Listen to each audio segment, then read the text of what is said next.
No dobre, takže tak narýchlo iba video tu no.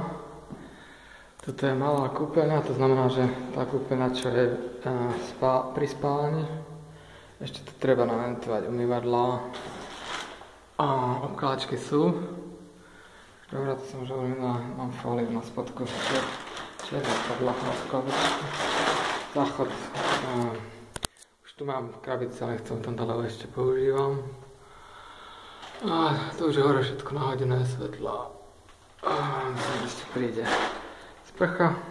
Už mám, už tam namotujem. Tam to ide. Tu sa nič nezmenilo okrem svetla. Takže v tejto izbe svetlá sú hodené, klíma už je ceny nezmenila. Som príde už podlaha a závesy, jasné. Kuchyňa je stále jak bola, okrem toho, že sú tu už obkladačky. Neviem, či to už bolo na videu. Stále môj bordel, obkladačky, svetlá, niektoré už sú väčšina, tieto domy chýbajú. Tu mám môj bordel, to je v pohode. Tu som mal váňu, už je nahodená, idem ešte rýchlo sem. Tuto už je, idem tam medzi tie izby, tu je kúpeľná, sprcha už je hotová.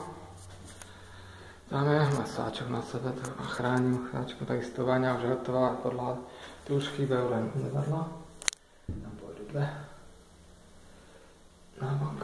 A tam je zakrytá váňa. Toto už bolo tiež svetlá a odsávač, už to všetko funguje. V tejto izbe veľa vlastne nič nezmenilo, tam ani nevidím. No nič není. Tu sa tiež nič nezmenilo, to je stále také isté.